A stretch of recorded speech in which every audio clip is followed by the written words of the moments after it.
here again. And that means things like blueberries are fresh, in season, and delicious. So I thought, hey, I'm going to get some fresh blueberries and make some blueberry crumb bars. Very simple pastry you've probably seen at bakeries and restaurants or even Starbucks, coffee shops, places like that. Just a few ingredients, about an hour of your time, and you can have some delicious homemade blueberry crumb bars. Let's go. First, we need to preheat our oven to 375. Preheat your oven to 375 degrees. You need to grease a 9x13 baking dish. I would recommend spraying it, but I'm out of spray at the moment. So rubbing a bit of shortening along it will do the trick.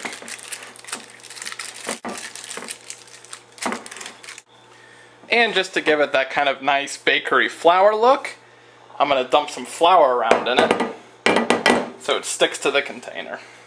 And then dump the excess flour out. Then of course we need to rinse off our blueberries, as you should do with any produce. So a nice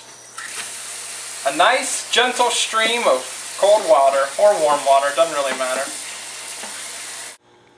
Now in a decent sized bowl, you need 1 cup of sugar, 3 cups of flour,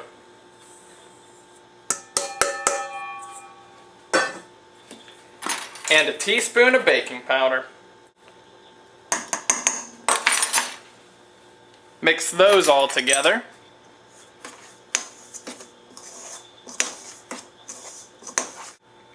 Mix in 1/4 teaspoon of salt.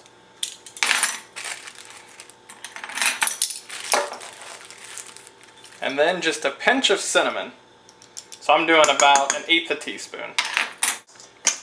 Now I've mixed the salt and cinnamon in. Now we need to add in 1 cup of shortening.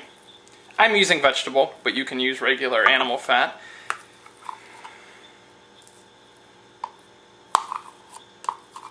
Make sure you pack the cup nice and tight so that it really is a true cup. And then 1 egg. And we're going to do a process known as cutting in.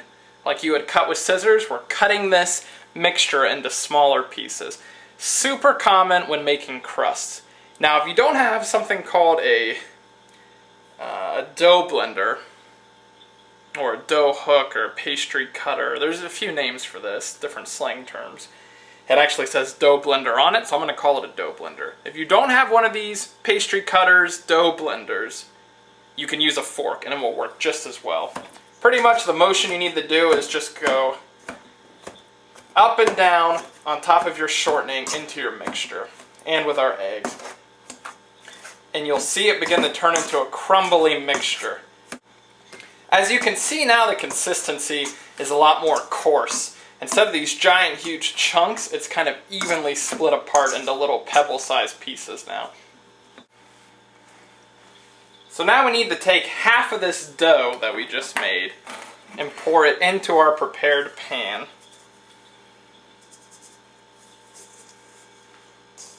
I'd say that's about half of it. And it's said to pat it down evenly. And you'll feel, it's kind of like wet sand at the beach, really, the consistency of it. So make sure you kind of spread it out well. This is going to make a nice flaky bottom that holds together just enough for you to get a fork into your mouth with it. This is a lot of fun to make. I haven't made something like this in a long time. Pretty much lemon bars, strawberry bars, blueberry bars. They're all this. I mean, it's all a really similar process, just with a different sugar and berry in the center. So there we go. I'd say that's a nice bottom. Maybe put a little more, but otherwise, it's a good start. Now in a separate medium bowl, we need 4 cups of blueberries. So the ones that you had washed earlier. 1, 2, 3, and 4. And I even had some leftover blueberries. To these blueberries we need to add half a cup of sugar, The sugar is going to pull the juices out. But then to thicken up the liquidy consistency, we need 3 teaspoons of cornstarch.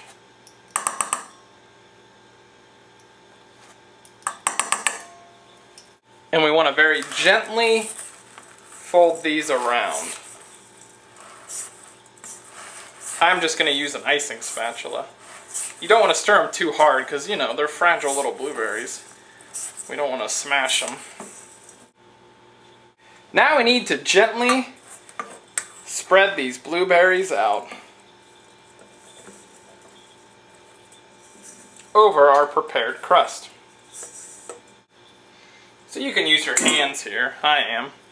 And I'm going to grab those little bits of sugar and cornstarch and kind of try to spread them out if the chunks became too big. Now we need to cover this with the remaining half of our crust mixture. And I think this one you don't pat down. You just leave this one nice and gentle. We now need to bake this blueberry crumb bar in our oven for 45 minutes, or until the top is lightly brown. Now, because I'm using a glass container, I drop my temperature down to 350. So if you're using glass, usually you subtract 25 off the baking temperature. Keep an eye on it too. It may not take 45 minutes. Also, I wouldn't recommend putting it too high in the oven, because that might darken the top before the rest of it's pretty thoroughly baked.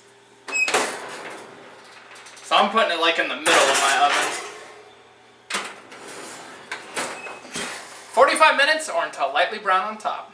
Alright, it's been about 45 minutes. I checked on it a few times just to make sure I hadn't burnt it. And at this point, the top is starting to get lightly brown. So I'm going to take it out. I don't want to overdo it. And the recipe said lightly brown anyway. So as you can see, the top has a little bit of color to it. So I'm going to set it out. Set it somewhere where no heat's on it anymore. And then let it cool. You can even set it on a cooling rack if you want, or just on one of your stove tops that isn't hot. It says to cut it once it's completely cooled. So let's let it cool, cut a piece, and try it.